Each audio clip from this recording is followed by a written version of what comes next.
नदिया जिले के एक शांत और खूबसूरत कोने में पलाशपुर नाम का एक सीधा साधा गांव था। उस गांव में निताई नाम का एक किसान रहता था। निताई दिल का इतना साफ और सीधा था कि उसे दुनियादारी की रत्ती भर भी समझ नहीं थी। सामने वाला जो कह देता वो उस पर आंख मूंद कर भरोसा कर लेता था।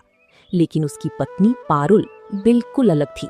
वो जितनी समझदार थी उतनी ही हाजिर जवाब और चतुर भी थी।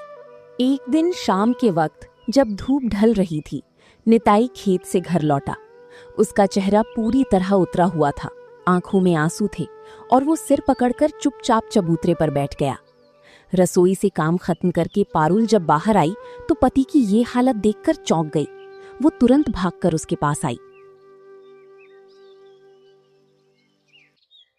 अरे, क्या बात है जी? आज इतनी उदास क्यों हो? आंखों में आंसू क्यों हैं? खेत में सब ठीक तो है ना? आप इस तरह बच्चों की तरह रो क्यों रहे हैं? आखिर बात क्या है, मुझे बताइए। खेत में तो सब ठीक है पारुल, लेकिन मेरी दुनिया उजड़ गई। हमारी जिंदगी भर की खून पसीने की कमाई मिट्टी में मिल गई। कमाई मिट्टी में मिल गई? इसका क्या मतलब? जरा साफ साफ बताइए ना, हुआ क्या है? हमारी बेटी की शादी के लिए जो 500 सोने के सिक्के हमने बचाकर रखे थे वो चले गए। क्या? लेकिन वो तो अलमारी में लॉकर के अंदर सुरक्षित रखे थे ना? नहीं पारुल, वो अलमारी में नहीं है। पिछले हफ्ते जब तुम अपने मायके गई हुई थी तो मुझे अकेले घर में चोरी का डर लग रहा था। इसलिए मैंने वो सारे सिक्के ले जाकर गांव के सबसे बड़े साहूकार हरिधन जी के पास जमा कर दिए थे। हरिधन के पास? उस लालची भेड़िए के पास आपने पैसे रख दिए? पूरा पलाशपुर जानता है कि वो कितना बड़ा धोखेबाज है। कम से कम रखने से पहले मुझसे तो पूछ लिया होता। तुम घर पर नहीं थी पारुल। मैंने सोचा जब तुम आओगी तो तुम्हें सरप्राइज दूंगा। वो गांव के इतने प्रतिष्ठित और बड़े आदमी हैं, मुझे लगा हमारे पैसे वहां सुरक्षित रहेंगे। लेकिन आज जब मैं उनके घर अपने पैसे वापस मांगने गया तो क्या बोले वो? वो साफ मुकर गए। कहने लगे, कौन से पैसे? तुमने मेरे पास कब रखे थे? कोई गवाह है? कोई कागज है? उन्होंने मुझे धक्के मारकर अपने घर से निकाल दिया और बोले कि चुपचाप भाग जाओ, वरना नौकरों से पिटवा दूंगा। मेरे पास कोई रसीद नहीं है पारुल। मैंने बिना किसी को बताए चुपके से पैसे दिए थे। क्या अब हमारे पैसे सचमुच डूब गए? हमारी बेटी का ब्याह कैसे होगा? मुझसे बहुत बड़ी गलती हो गई, मुझे माफ कर दो। ये आपने बहुत बड़ा अनर्थ कर दिया। आपको असली चेहरे और मुखौटे में फर्क समझ ही नहीं आता। उस हरिधन को अपनी दौलत का घमंड है। वो हमेशा इसी ताक में रहता है कि किसे लूटा जाए। खैर, जो हुआ सो हुआ। अब रोने धोने से कुछ नहीं होगा। तो क्या हम पंचायत बुलाएं पारुल?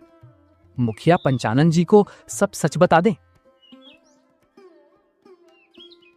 बिना किसी सबूत या गवाह के हम पंचायत में भी नहीं जीत सकते। अगर उसने वहां कसम खा ली कि उसने पैसे नहीं लिए तो हम क्या कर लेंगे? इसके लिए हमें कोई दूसरा ही रास्ता निकालना होगा। कहते हैं ना, कांटे को कांटे से ही निकाला जाता है। उस साहूकार का अपना लालच ही अब हमारा सबसे बड़ा हथियार बनेगा। पर तुम करोगी क्या? आप बस अपने ये आंसू पोंछ लीजिए। कल सुबह मैं एक नाटक करने वाली हूँ। आपको बस उसमें मेरा साथ देना होगा।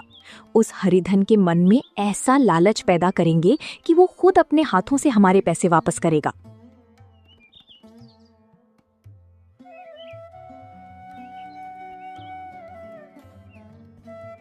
साहूकार हरिधन पूरे इलाके का सबसे अमीर आदमी था, लेकिन मक्खी चूस भी नंबर 1 का था।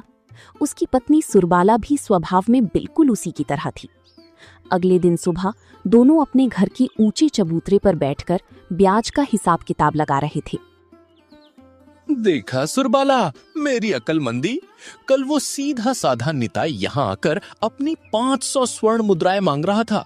उसके पास ना कोई गवाह था, ना कोई कागज। मैंने एक ही झटके में उसे भगा दिया और वो 500 सिक्के हमेशा के लिए हमारे हो गए। इस तरह गांव के बेवकूफ लोगों को ठग कर ही मैंने अपनी दौलत दुगनी की है। आपकी चालाकी का तो कोई जवाब ही नहीं है जी। आप इस काम में माहिर हैं। तो फिर उन पैसों से इस बार मेरे लिए सोने का एक सुंदर सा हार बनवा दीजिए। हाँ, बनवा दूंगा। पहले इस साल की फसल का लगान तो आने दे। तभी अचानक निताई वहां आ पहुंचा। उसे देखते ही हरिधन का मुंह सड़ गया और वो बुरी तरह चिढ़ गया। अरे ओ निताई, तू फिर आ गया। कल ही तो तुझे साफ साफ बताया था कि मेरे पास तेरे कोई पैसे वैसे नहीं है। क्यों मेरी जान खा रहा है? जा भाई, यहां से भाग। मालिक, ऐसा मत कीजिए। वो मेरी रात दिन की मेहनत की कमाई है। मेरी बेटी की शादी के पैसे हैं। मेहरबानी करके मेरे पैसे लौटा दीजिए। मैं आपके पैर पकड़ता हूं। पैर पकड़ या सिर पटक, जो पैसे मेरे पास है ही नहीं वो मैं तुझे कहां से दे दूं? चुपचाप यहां से जाता है या अपने वफादार नौकर भजहरी को बुलाऊं? नहीं मालिक, मैं जा रहा हूं। लेकिन निताई पूरी तरह वहां से नहीं गया। वो हरिधन के घर की बाहर की ऊंची दीवार के पीछे जाकर छिप गया और अंदर की बातें ध्यान से सुनने लगा। ये सब पारुल की योजना का ही हिस्सा था। उधर चबूतरे पर सुरबाला ने अपने पति से कहा, सुनते हो जी, अगर इस चक्कर में उसने गांव की पंचायत बुला ली तो? अरे भाग्यवान, पंचायत में सबूत की जरूरत होती है। उसके पास क्या है? लोग मेरी बात पर यकीन करेंगे या उस गरीब किसान की? तुम बेकार की फिक्र मत करो।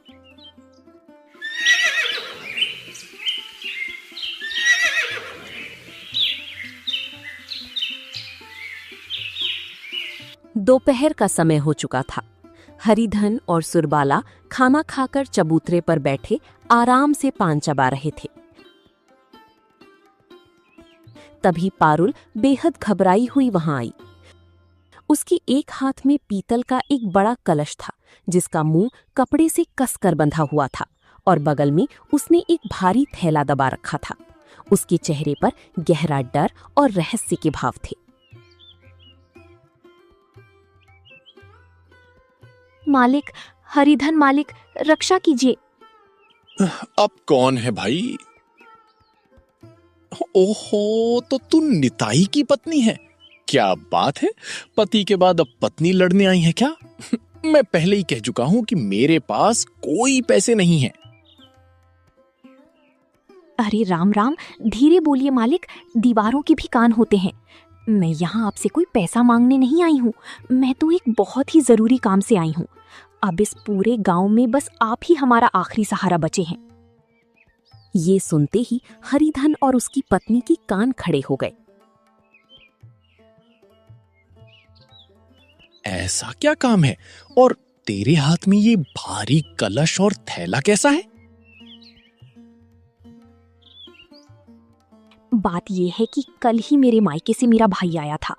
मेरे पिताजी मरने से पहले मेरे हिस्से के रूप में कुछ बहुत कीमती पुश्तैनी सोने के गहने और चांदी के सिक्के दे गए थे। अगर इनकी कीमत देखी जाए तो ये लगभग 1000 सोने के सिक्कों के बराबर होगी। 1000 सोने के सिक्के? सच में? हाँ मालिक, मैं झूठ क्यों बोलूंगी। लेकिन मुसीबत ये है कि मेरे पति निताई बहुत ही सीधे हैं। अगर ये सब मैं उनके हाथ में दे दूं तो या तो वो किसी को दान कर देंगे या कहीं खो देंगे। अभी हाल ही में देखिए ना, किसी साहूकार के पास अपनी बेटी की शादी के 500 सिक्के रखकर गवा बैठे।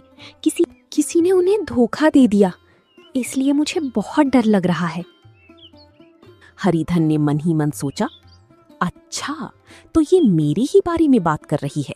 लेकिन इस भूली औरत को ये नहीं पता कि वो धोखा देने वाला मैं ही हूँ। बढ़िया है, शिकार खुद चल कर आया है। उसने अपने चेहरे पर झूठी हमदर्दी दिखाई। अच्छा, तू बेटी अब तू क्या चाहती है? बस मालिक, आपकी ईमानदारी के चर्चे तो पूरे गांव में हैं। मैं ये कीमती गहनों से भरा कलश और थैला आपके पास अमानत के रूप में रखने आई हूँ।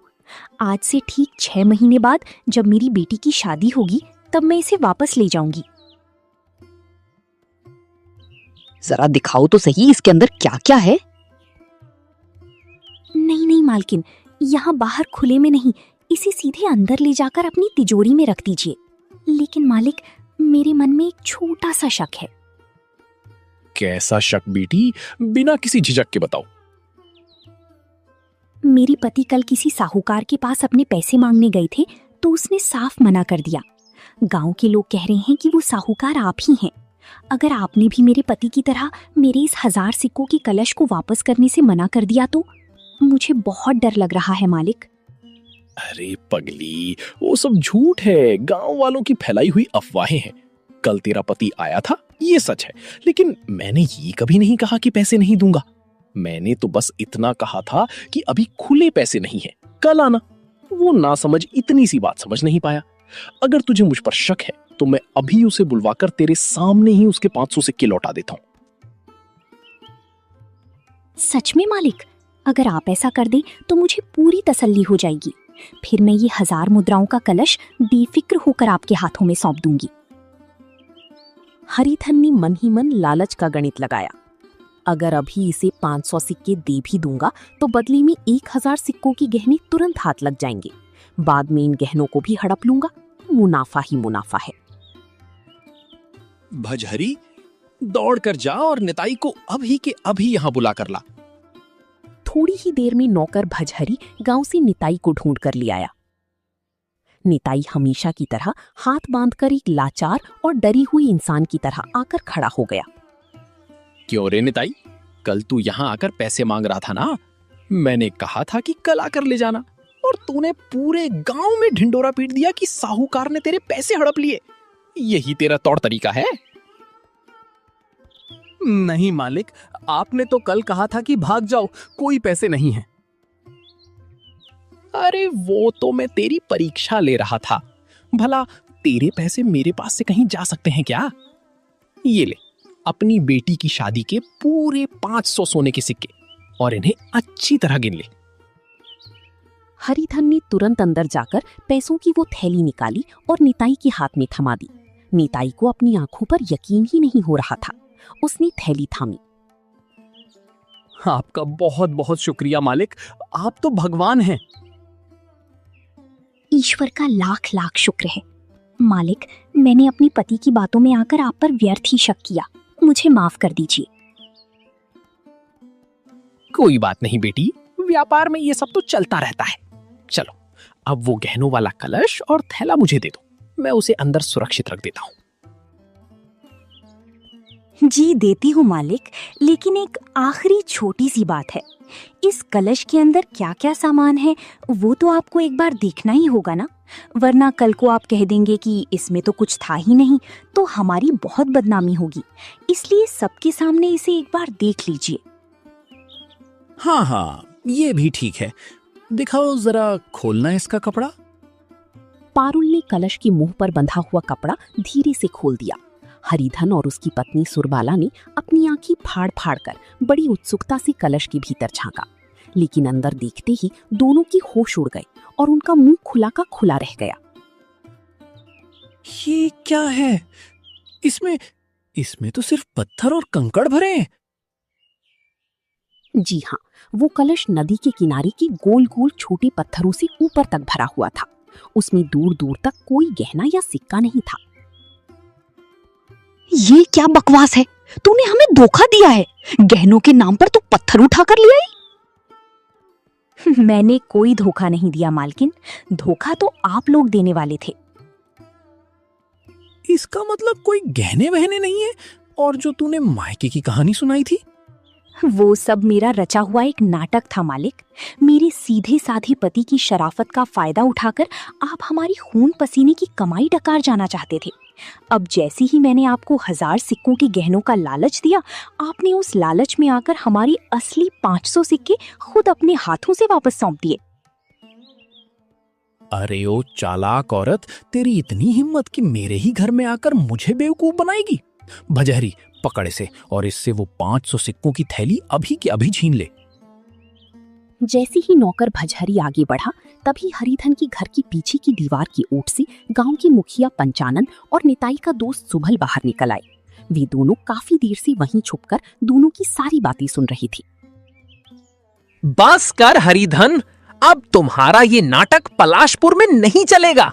तुमने खुद अपने मुंह से सबके सामने ये कबूल किया है कि निताई के पैसे तुम्हारे पास थे। लालच में आकर ही सही तुमने पैसे वापस भी कर दिए। अब अगर तुमने दोबारा इनसे पैसे छीनने की कोशिश की तो हम चुप नहीं बैठेंगे, हम सीधे पुलिस में रिपोर्ट दर्ज करवा देंगे। हाँ साहूकार, हमने तुम्हारी सारी बातें अपने कानों से सुन ली हैं। भाभी पारुल ने हमें सुबह ही अपनी योजना बताकर यहाँ छुपा दिया था ताकि तुम्हारी सारी पोल खुल सके। ये सुनते ही हरिधन और सुरबाला की बोलती पूरी तरह बंद हो गई। उन्हें अच्छी तरह समझ आ गया था कि उनका अपना ही लालच आज उनकी गले की फांस बन गया है। 1000 सिक्कों के चक्कर में हाथ में आई हुई 500 सिक्के भी चले गए, जो कि असल में निताई के ही थे। मुझे माफ कर दीजिए पंचानन जी, लालच में आकर मेरी अक्ल मारी गई थी। अब आगे से कभी ऐसा नहीं करूंगा।